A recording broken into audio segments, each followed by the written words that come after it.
One take, just like Sinatra. Welcome to Bear Clooney Watches channel. I'm Bear Clooney, bear who loves watches. And this is not a merch. I don't sell you anything on this channel. No cheaply made Chinese straps marketed as a fine leather goods. None of it. On this channel, I invite you to share this wonderful hobby together. We search for perfect timepiece. We talk about different topics from this great hobby of ours. So if you're in for it, please don't forget to subscribe to my channel. I am days away from 10,000 subscribers, and I am tremendously thankful to all of you. When I started this journey approximately 2 years ago, I never thought such a thing is possible. But I am definitely thankful to each and every one of you. Now, back to regularly scheduled program. And now we're going to talk about this very interesting watch. It's a Breitling Superocean Heritage 57, limited edition, second run.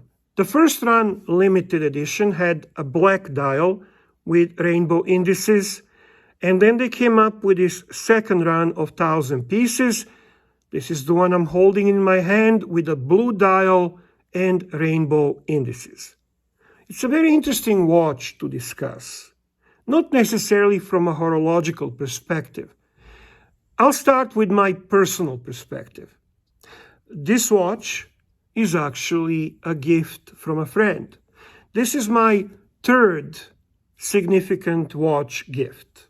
The first one was Harrods issued a two-door black bay with the olive green bezel.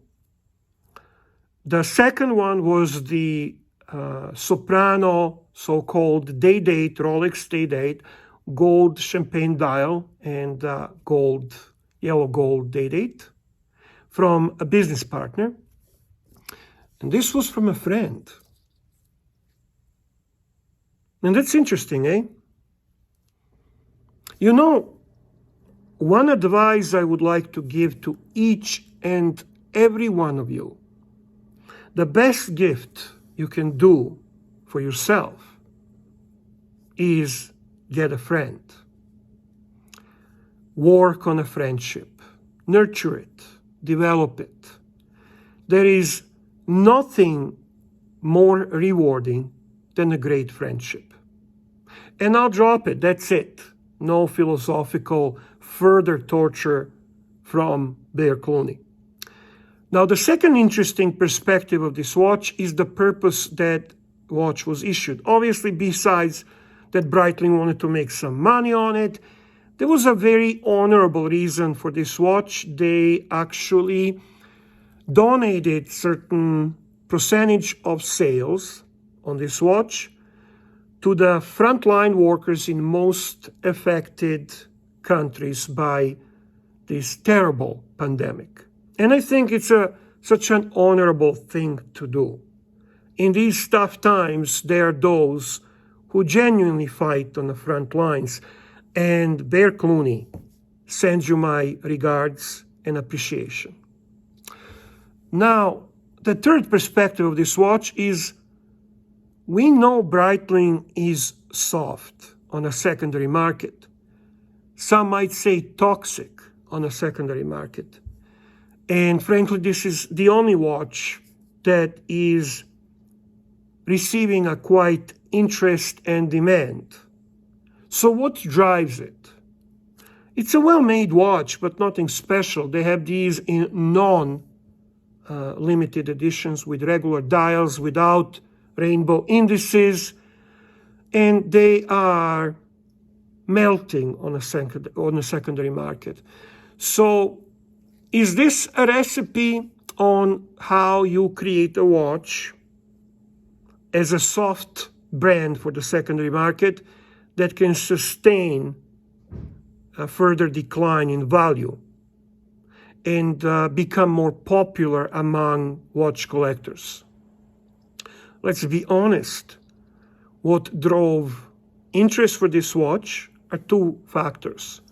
It is a true limited edition, and it has a very interesting color scheme. For a lack of a better word, the rainbow color scheme has been intriguing to the watch collectors. Let's not even go further than Rainbow Daytona. And second thing, I think it has a lot to do with the fact that Breitling has never really done any color indices throughout their history. So being a first in their history, and it is a significant brand, you can say whatever you want about Breitling. It's a well-known, established, prestigious Swiss brand with amazing benchmarks, horological benchmarks through their history. And it was an extremely popular watch in the 80s, 90s, at least in my circles. But it never achieved in later years, in recent time, popularity as this one did, which speaks volumes about us as a collectors. Are we really driving for a beautiful watch only because of its horological qualities, or there are other factors playing on it? We can ask ourselves. This is horologically insignificant watch with very less than mediocre movement, with well-made constructed case and interesting heritage behind it, but it's really more an homage to original diver, or rather skin diver, surfer diver I like to call it, than it is really a significant timepiece. So those are some thoughts that go through my head as I'm looking at this watch. Now, I think best thing for us to do at the moment is go to Bear Clooney Watches Studio and take a closer look and discuss this watch a little further in details. Let's go.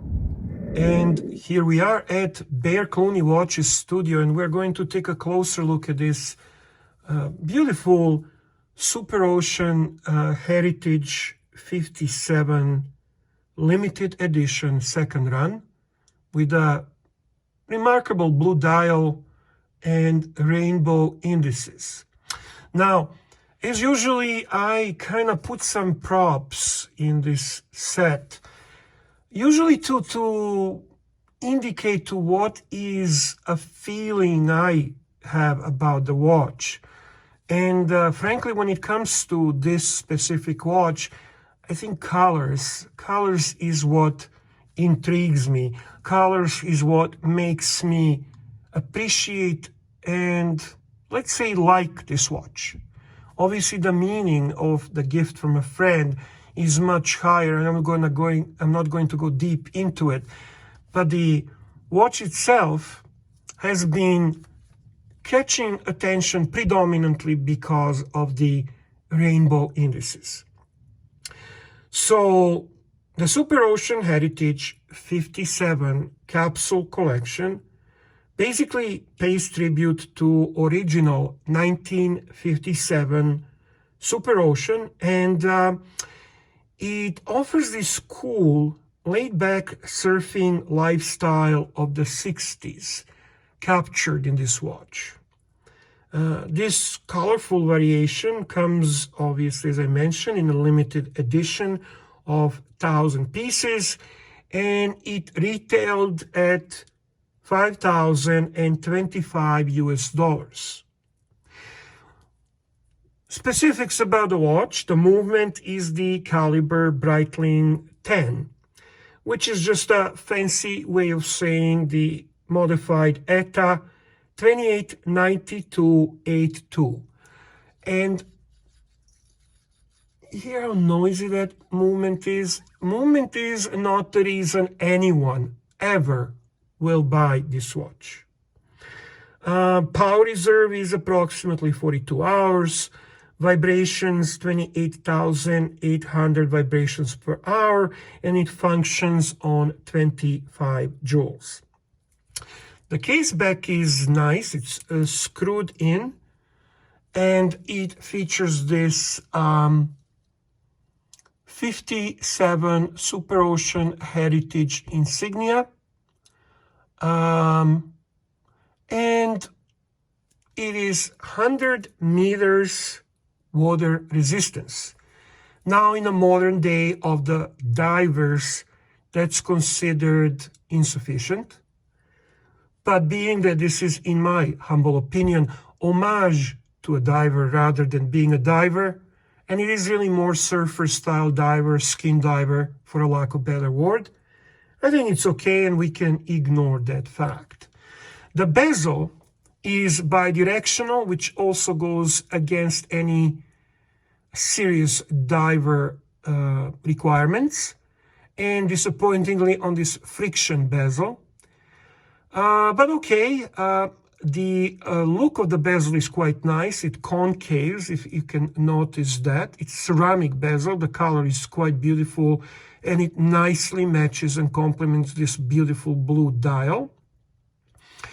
And it represents a great frame for artistic feel of the rainbow colors featured in indices of this watch.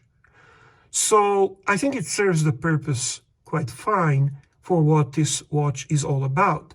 The crystal has a inner and outer anti-reflective coat, which is appreciated considering that we are going to admire the dial on this watch more than anything. And it gives this a little bit of a appearance, if you notice, trying to act as the old Hazelite style lens. I am quite impressed with the look of this concave with the dial and the way it frames this little art piece of indices. Dimensions are 42 millimeter, and because of the low very short distance between lug and lug, this watch actually wears quite nice for the smaller wrist. Here it is on my 7.25 inches wrist, and I have to say that watch wears beautifully, and it's quite thin, so it is really aesthetically pleasing timepiece.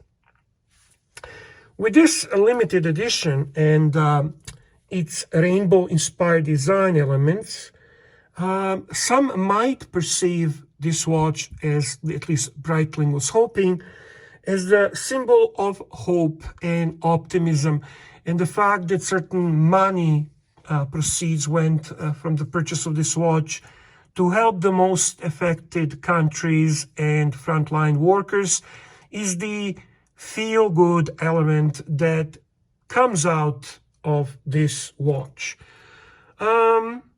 So that would be everything I can say about the watch. Oh, forgive me for a second. I wanna comment on the bracelet. Without any question, Breitling remains to be a brand that is showcasing great ability in building cases and bracelets. And they did not let us down on this watch as well. This Milanese style mesh bracelet has short links at the end, which are pin removable, and it's sufficient amount of them to ensure perfect fit for this watch.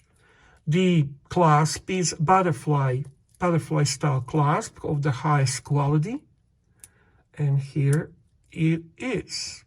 I think it's quite attractive bracelet. It is silky and smooth, and it does not disappoint in any shape or form when it comes to those who admire and appreciate high-quality bracelets and cases. Finishing on this case is glossy all across, but it's done in a very nice way. Coin edge on the bezel, and altogether, I have to say, a very attractive watch. Now, I'm going to actually shut the light off, and we will take a look at the lume of this watch. And here we are taking a closer look at the lume at the Superocean Heritage 57. I think it is quite beautiful.